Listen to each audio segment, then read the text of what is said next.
ॐ नमो भगवते वासुदेवाय।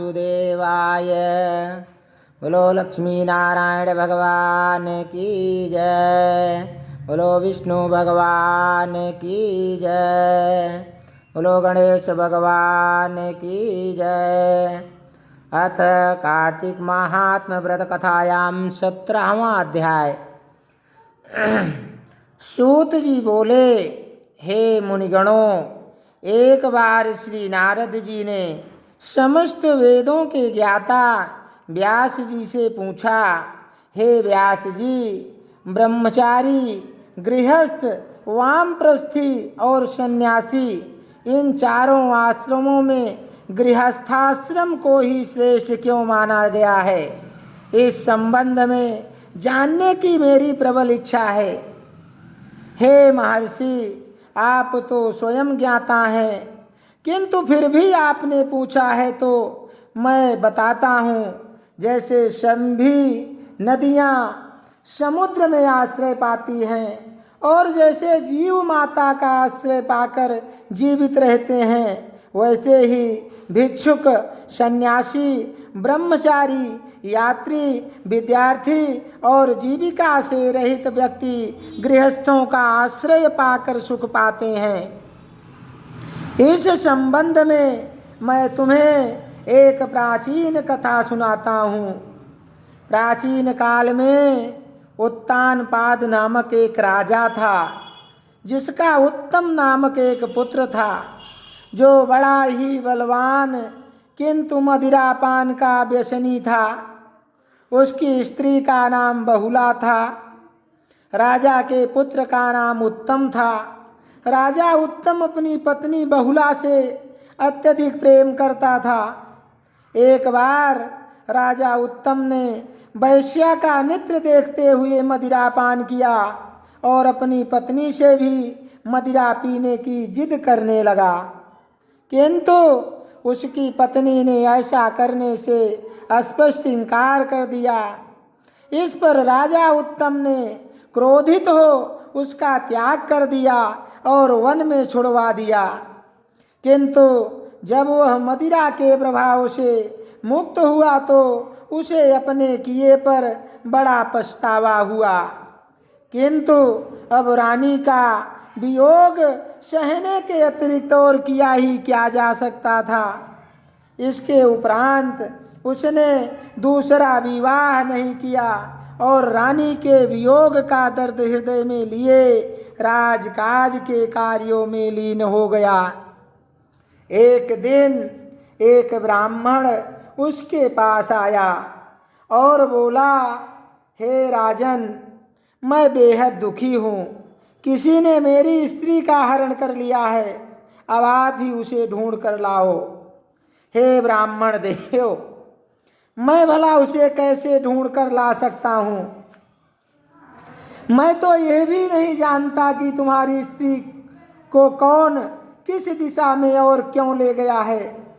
ब्राह्मण बोला, राजन, आप प्रजा से कर के रूप में उसकी आय का छठा भाग लेते हैं, अतः प्रजा की रक्षा करना आपका कर्तव्य है। यदि प्रजा अपने घर में भी सुरक्षित नहीं है तो ऐसे राजा का क्या लाभ? हे राजन, हमारे राजा होने के कारण आपका कर्तव्य बनता है कि आप मेरी पत्नी को खोज कर मुझे दें। किंतु विप्रवर, मैंने तुम्हारी पत्नी को कभी देखा तो नहीं कि वह कैसे स्वभाव अथवा रंग रूप की है। आश्चर्य से राजा ने कहा। तब ब्राह्मण ने बताया कि हे राजन, वह कठोर वचन बोलने वाली, कर्कश स्वभाव की तथा कुरूपा है।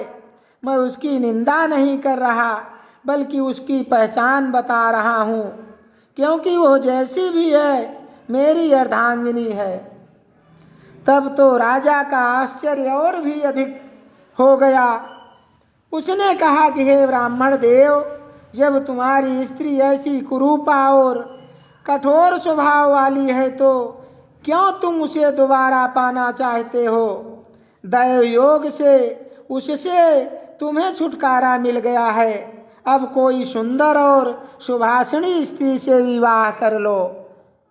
नहीं राजन, ब्राह्मण ने कहा, मेरी स्त्री मेरे धर्म और कर्म की अर्धांगिनी है और उसकी रक्षा करना मेरा परम धर्म है। जो पुरुष अपनी स्त्री की रक्षा नहीं करता उसका वंश बिगड़ जाता है। जो व्यक्ति अपनी धर्म पत्नी को उचित सुख और सहयोग नहीं देता उसके पितर अपने लोक से गिरकर नरक लोक को चले जाते हैं। ब्राह्मण के ऐसे वचन सुनकर विवश हो राजा ने स्वयं ही उसकी पत्नी को खोजने का निर्णय लिया और ब्राह्मण को आश्वासन देकर विदा करने के पश्चात रथ पर सवार होकर चल पड़ा। वह बारी बारी से चारों दिशाओं में उस ब्रह्माणी को खोजने लगा। तत्पश्चात वह एक वन में पहुंचा जहां उसने एक आश्रम देखा। आश्रम में जाकर राजा ने आसन पर एक ऋषि को बैठे देखा तो वह उसके समीप जा पहुंचा। ऋषि ने भी राजा को देखा, मगर आश्चर्य की राजा को देखकर भी ऋषि ने उसके किसी प्रकार के आदर सत्कार का उपक्रम न किया। उसके मनोभावों को समझकर त्रिकालज्ञ ऋषि बोले, मैं जानता हूँ कि तुम राजा उत्तानपाद के पुत्र हो, मगर यहाँ किस कारण से आए हो? आश्चर्य से राजा ने कहा, हे महामुने, एक ब्राह्मण के घर से कोई उसकी स्त्री का हरण करके ले गया है। मैं उसी की खोज में निकला हूँ, मगर आपने न तो मुझे अर्घ्य ही दिया और न ही किसी प्रकार का आदर सत्कार किया। इसका क्या कारण है? हे राजन, ऋषि बोले, तुम अर्घ के योग्य होते हुए भी इस समय उसके पात्र नहीं हो, क्योंकि तुमने अपनी निरपराध स्त्री का त्याग किया है। यदि स्त्री का धर्म पति की तन मन से सेवा और उसकी आज्ञाओं का पालन करना है तो पति का भी कर्तव्य है कि वह उसका यथोचित सम्मान करे। जहाँ स्त्रियों का मान होता है वहाँ देवताओं का वास होता है। कहा भी गया है, यत्र पूज्यते नारी तत्र वसति देवो। हे राजन, इसके विपरीत जहाँ नारी का अपमान होता है वहाँ कभी सुख शांति नहीं रह सकती। इतना सुनकर राजा का सिर लज्जा से झुक गया। तत्पश्चात वह बोला, भगवान, आपने मेरी आंखें खोल दी, अब कृपया मेरा मार्गदर्शन करें। अपने से पहले मैं उस ब्राह्मण के लिए चिंतित हूँ। आप कृपा कर ये बताएं कि उस ब्राह्मण की स्त्री को कौन हरण कर ले गया है, क्यों हर कर ले गया है और इस समय वो कहाँ और किस दशा में है। तब ऋषि ने ध्यान लगाकर बताया कि हे राजन, आदिति का बालक नामक राक्षस पुत्र उस ब्रह्माणी को हर कर ले गया है। उसने उसे उत्पलावर्त वन में रखा हुआ है। अब तुम उसे ढूंढकर ब्राह्मण से उसका संयोग कराओ। यह सुनकर राजा ने उन्हें प्रणाम किया और रथ पर सवार होकर उत्पलावर्त वन में जा पहुंचा। वन में उसकी दृष्टि एक स्त्री पर पड़ी जो एक वृक्ष के नीचे बैठी बिल्व फल खा रही थी। उसका रंग रूप और नयन नक्श ठीक वैसे ही थे जैसे ब्राह्मण ने बताए थे। अतः उसे देखते ही राजा ने पहचान लिया कि यही उस ब्राह्मण की स्त्री है। उसके निकट जाकर अपनी शंका के समाधान हेतु राजा ने पूछा कि हे कल्याणी, तुम कौन हो और इस वन में क्यों आई हो?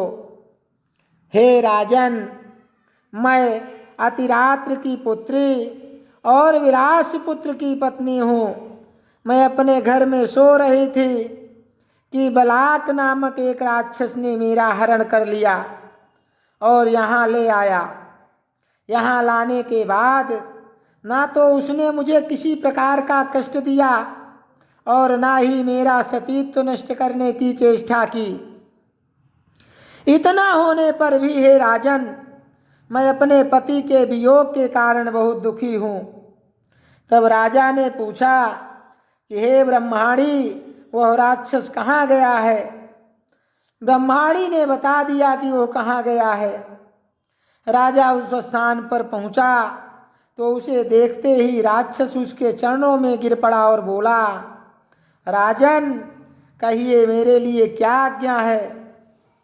तब राजा तनिक क्रोध दर्शाते हुए बोला कि अरे दुष्ट निशाचर, तू उस ब्रह्माणी का हरण करके क्यों लाया? क्या तू उसके साथ विवाह करना चाहता है? वह तो अत्यंत कुरूप है। यदि तू उसे खाने भक्षण की इच्छा से लाया है तो भी बता। राजन, हे राजन, मेरे घर में अनेक रूपवती अप्सराएं हैं। उनके अतिरिक्त मैंने कभी किसी स्त्री से भोग की इच्छा नहीं की और ना ही मांस भक्षण करता हूँ। मैं तो इस योनि में पूर्व जन्म के पापों का प्रायश्चित कर रहा हूँ। इस ब्रह्माणी के हरण का कारण यह है कि इसका पति राक्षसों को मारने का मंत्र जानता है। जब हम यज्ञ का अन्न ग्रहण करने जाते हैं तो वह हमें भगा देता है, क्योंकि अधिकांश यज्ञों का आचार्य वही बनता है।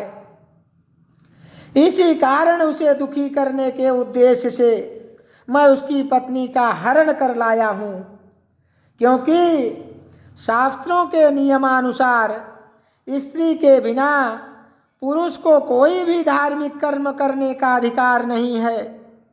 इसलिए अब वह यज्ञों के आचार्य नहीं बनता।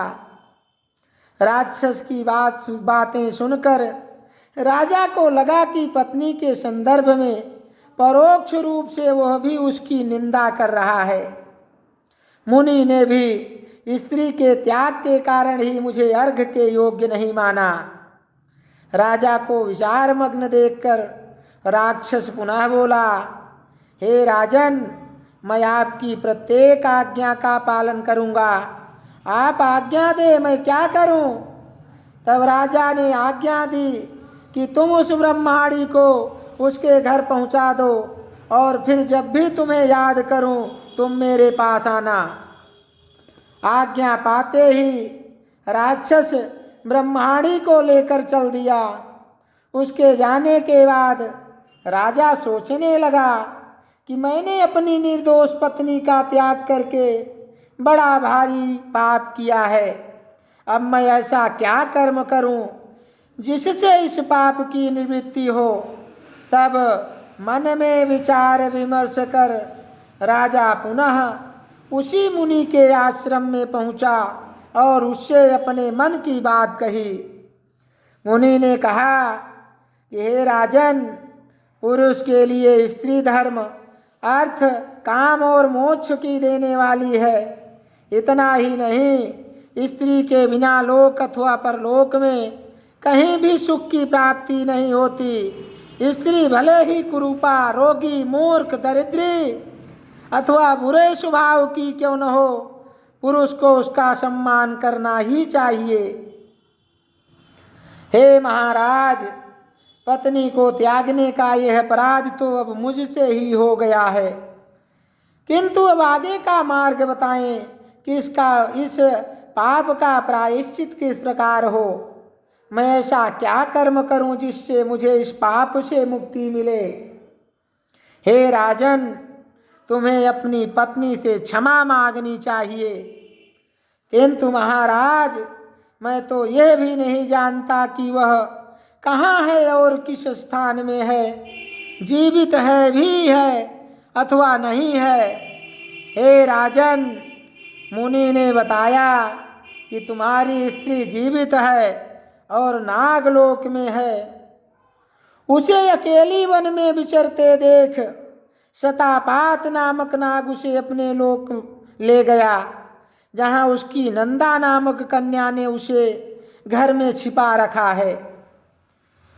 तुम्हें वहाँ उससे मुक्त कराना होगा। इस प्रकार राजा मुनि को प्रणाम कर वापस आ गया और अपने महल में आकर उसने बलाक को याद किया, जो तुरंत ही उसके समक्ष उपस्थित हुआ। राजा ने उसे नागलोक से अपनी पत्नी को मुक्त कराकर लाने का आदेश दिया। आज्ञा पाते ही बलाक नागलोक की ओर प्रस्थान कर गया। तभी अपनी पत्नी को पाकर ब्राह्मण भी राजा को धन्यवाद देने आया। अपनी पत्नी को पाकर वह अत्यधिक प्रसन्न था। तभी बलाक उसकी पत्नी को भी नागलोक से ले आया, जिसे पाकर राजा अत्यधिक प्रसन्न हुआ। उसने उससे अपने आचरण के लिए क्षमा मांगी और फिर दोनों ही सुखपूर्वक रहने लगे। हे राजा पृथु, इस कथा के माध्यम से मैंने तुम्हें गृहस्थाश्रम का महात्म्य सुनाया। अब कुछ और सुनने की इच्छा हो सो कहो। एते कार्तिक महात्म्य व्रत कथायाम 17वां अध्याय समाप्त हुआ। बोलो वृंदावन बिहारी लाल की जय। बोलो लक्ष्मी नारायण भगवान की जय। बोलो तुलसी माता की जय। बोलो कार्तिक भगवान की जय। बोलो सभी देवी देवताओं की जय। बोलो सांचे दरबार की जय। बोलो शंकर भगवान की जय। हर हर हर महादेव।